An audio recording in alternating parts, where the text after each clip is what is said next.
कथा पुरुरवा ने उर्वशी के विरह में अपना जीवन बर्बाद किया। जैसा मैं नीतू पांडे यूट्यूब चैनल पर आप सबका स्वागत करती हूँ। उससे पहले कथा हमारे सतगुण, रजोगुण, तमोगुण का मुख्य आधार क्या है, इसको जानने के लिए ही मैंने इस कथा का वर्णन किया है।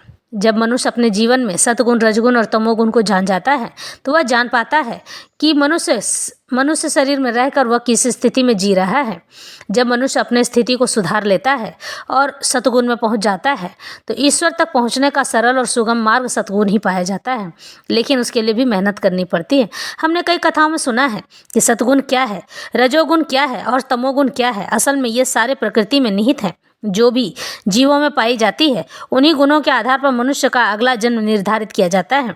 लेकिन मनुष्य जीवन बहुमूल्य होता है क्योंकि मनुष्य ही है जिसे तीनों गुणों का पता मूल रूप से चल जाता है। अगर अपने सतगुण को जगा लिया जाए तो वह परमात्मा से मिलन करके अपना जीवन धन्य कर सकता है। परमात्मा हमें बाहर नहीं, अपने अंदर के सद्गुण को जगा कर ही पाया जा सकता है। आसान है ना ईश्वर को पा जाना, पर इतना भी आसान सद्गुण को जगाना नहीं है। इसके लिए अत्यंत कठिन तपस्या करनी होती है। दिन और रात का पता न चल सके ऐसी तपस्या करनी पड़ती है। ईश्वर का अनुसरण करके ईश्वर को ही अपना सब कुछ मानना होता है। जब यह ऊर्जा आपके पास बढ़ने लगती है तो सारी सृष्टि आपका स्वागत करने लगती है। हमारे पंडितों एवं साधु संतों का अनुसरण करने पर भी सद्गुण प्राप्त कर सकते हैं। तो आज का ज्ञानी कथा आरंभ करते हैं। 3 तत्व वर्णन किए श्री कृष्ण यदुराय, उद्धव जी हर्षित भय, सुने सभी चितराय। भगवान श्री कृष्ण जी कहते हैं उद्धव से, हे उद्धव, सभी व्यक्तियों में 3 प्रकार के गुणों का अलग अलग प्रकाश होता है। उस गुणों के प्रकाश होने पर स्वभाव में भी वैसा ही परिवर्तन हो जाता है। मैं तुम्हें यह बताऊंगा कि किस गुण के प्रभाव से कैसा स्वभाव हो जाता है, उसे ध्यानपूर्वक सुनो। सत्व गुण के उदय होने से सम, दम, तितिक्षा, विवेक, तपस्या, सत्य, दया, स्मृति, संतोष, त्याग, श्रद्धा, लज्जा, दान, विनय तथा सरलता चित्त की प्रवृत्तियों में उत्पन्न हो जाते हैं। यानी कि जब मनुष्य के अंदर में सत्य गुण होता है तो वह दान करने लगता है और ईश्वर के प्रति उसकी श्रद्धा जाग जाती है। यानी कोई उसे कितना भी भड़काए वह अपनी श्रद्धा को नहीं छोड़ता है। उसके अंदर में लज्जा यानी कि शर्म बाकी रह जाती है, शर्म आ जाती है। दान करने लगता है, लोगों को ईश्वर की दृष्टि से ही देखता है और उसके अंदर संतोष होता है, मिले तो भी ठीक, नहीं मिले तो भी ठीक। ये सब लक्षण सत्य गुण के ही होते हैं। इस तरह से रजोगुण के उत्पन्न होने पर चित्त वृत्तियां, इच्छा यानी कि मन में ये कहना कि हे भगवान मेरी ये मनोकामना पूर्ण कर दो, यह रजोगुण के ही लक्षण है। आप ईश्वर की आराधना मनोकामना पूर्ण करने के लिए केवल नहीं कर सकते हैं। आज तो यही गुण सब में लगभग पाए जाते हैं। जो भी मंदिर जाता है या कहीं भी होता है तो हे ईश्वर मेरी ये मनोकामना पूर्ण कर दो, जो कि अच्छा नहीं है। चित्त वृत्तियां, इच्छा, प्रयत्न, घमंड, तृष्णा, ऐंठ, धन की इच्छा, भोग, कामना, प्रशंसा में प्रेम, हास आदि उत्पन्न हो जाते हैं रजोगुण के होने पर।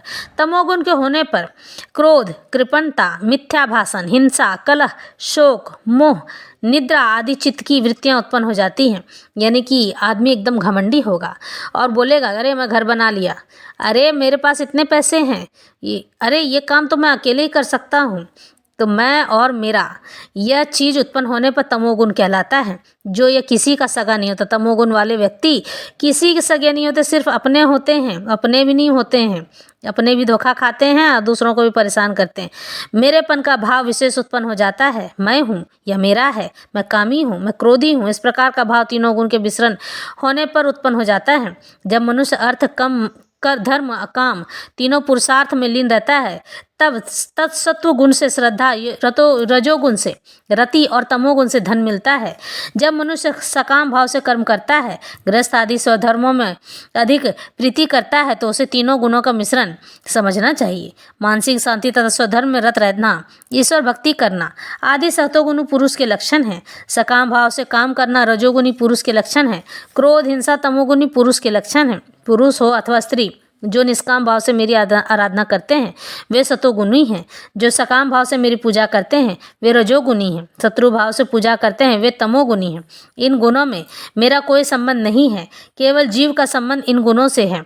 वह जीव इन गुणों के कारण ही शरीर आदि में आसक्ति रखने के कारण बंधन में पड़ जाता है। सत्वगुण के बढ़ने पर देवताओं की वृद्धि होती है, रजोगुण की वृद्धि पर असुरों की वृद्धि होती है तथा तमोगुण के बढ़ने पर राक्षसों का बल बढ़ता है। इन 3 अवस्थाओं के अनुसार ही प्राणियों की भी 3 अवस्था है। सत्वगुण से जागृत अवस्था, रजोगुण से प्रभाव से स्वप्नावस्था तथा तमोगुण के प्रभाव से सुषुप्ति अवस्था प्राप्त होती है। चौथी अवस्था तुरीय अवस्था होती है। यह अवस्था तीनों में ही एक सी रहती है। वह शुद्ध एक सर अवस्था है। ब्रह्म तथा वेदों के अभ्यास में रत रहने वाला ब्राह्मण ऊपर के लोकों को प्राप्त करता है। रजोगुण से मनुष्य शरीर तथा प्राप्त होती है तथा तमोगुण से कीटनाशक, पशु पक्षी, कीड़े मकोड़े आदि बनते हैं। ये तीनों गुणों के लक्षण थे।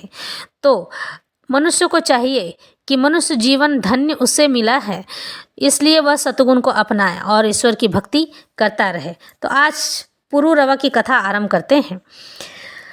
भगवान श्री कृष्ण बोले, हे उद्धव, केवल मनुष्य शरीर ही मुझे प्राप्त करने का मुख्य साधन है। इसी शरीर से मेरे स्वरूप का ज्ञान प्राप्त होता है। इस मनुष्य शरीर को पाकर जो मनुष्य व्यर्थ में ही इसे गंवा देता है और प्रेम से मेरी भक्ति नहीं करता है, उसका मनुष्य शरीर प्राप्त करना वृथा है और वह इस अनमोल सुअवसर को व्यर्थ में ही अपने हाथ से खोकर फिर अधोगति में चक्कर में कटने लगता है। मैं मनुष्य के अंतःकरण में ही विराजमान रहता हूँ। मैं कहीं दूर नहीं हूँ। जीवों की सभी योनियां तथा गतियां त्रिगुणमयी हैं। ये तीनों गुण भी वास्तव में कुछ नहीं है, केवल जादू की खिलौने की भांति मेरी माया है। ज्ञान उत्पन्न होने के पश्चात मनुष्य इनके बीच में रहने पर भी उन गुणों के द्वारा उत्पन्न कर्मों में बंधता नहीं है। मनुष्य को यह चाहिए कि विषयी मनुष्यों का संग न करे। वे तो स्वयं ही अंधे हैं। उन अंधों का सहारा लेकर वह स्वयं भी अंधा हो जाता है। हे उद्धव, मैं तुम्हें सम्राट पुरूरवा का इतिहास सुनाता हूँ। वह बड़ा यशस्वी और वीर राजा था, किंतु उर्वशी के संग से उसका चित्त भोगों में इतना तल्लीन हो गया कि जीवन भर उसके विरह में रोता रहा। उसने अपने जीवन के वर्षों का पता भी न चला। उसका चित्त उर्वशी में इतना तन्मय हो गया कि जब वह उसको त्याग कर जाने लगी तब वह नंग धड़ंग पागल की भांति व्याकुल होकर उसके पीछे दौड़ने लगा, किंतु उर्वशी उसे त्याग कर चली गई थी। जब उसे गंधर्व लोक की प्राप्ति होने पर ज्ञान प्राप्त हुआ तब वह अपने विषयी जीवन पर लज्जित होकर बहुत पछताया। उस समय उसके विषय हृदय से जो उद्गार निकले वह मैं तुम्हें सुनाता हूँ। पुरूरवा बोला, हाय हाय, मुझसे बढ़कर और कौन मूर्ख होगा। मैंने काम वासना में फंसकर अपने चित्त को कलुषित किया है। मैंने उस उर्वशी के कंठ में बाँह डालकर अपने अमूल्य जीवन को खो दिया है। मैं उस अप्सरा के चक्कर में पड़कर लुट गया। मैं उसके मुंह में ऐसा फंस गया कि मुझे यह भी पता न चला कि जीवन के दिन रात कब समाप्त हो गए हैं। मैं चक्रवर्ती सम्राट हूँ। बड़े बड़े वीर पुरुष मेरे चरणों में सिर नवाते हैं, किंतु मैं उस एक स्त्री के हाथ का खिलौना बन गया। मेरे जीवन को धिक्कार है। मैं गधे की भांति दुलत्तियाँ खाकर भी उस स्त्री के पीछे पीछे नंग धड़ंग दौड़ता ही रहा। मैं अवश्य ही मूर्ख हूँ। यह बिल्कुल सत्य है कि जिसको स्त्री ने अपने वश में कर लिया है उसकी वीरता, सोने तथा विद्या व्यर्थ है। भगवान श्री कृष्ण कहते हैं, हे उद्धव, पुरूरवा ने ऐसा समझकर उर्वशी को त्याग दिया। ज्ञान के प्रकाश से उसका मोह नष्ट हो गया। उसको वैराग्य से शांति प्राप्त हो गई। इसी भांति समझदार मनुष्यों को चाहिए कि पुरूरवा के भांति कुसंग में न पड़कर अच्छे पुरुष का साथ करें। संत पुरुषों के साथ से विषयासक्ति मिट जाती है। जो मनुष्य स्त्री के पीछे आसक्त रहता है उसका जीवन दुर्गति को प्राप्त होता है। इसलिए स्त्री के पीछे भागना छोड़कर ईश्वर के पीछे भागने की ज़्यादा ज़रूरत है। आप ईश्वर का अनुसरण कीजिए। वैसे इस कथा का पूर्ण वीडियो मेरे लिंक पे मिल जाएगी। नीतू पांडे पौराणिक धार्मिक कथाएं गूगल में सर्च मारने पर मिलेगी, तो इस कथा का आनंद जरूर लीजिएगा। आज की यह कथा और ज्ञान दोनों ही संपन्न करते हैं।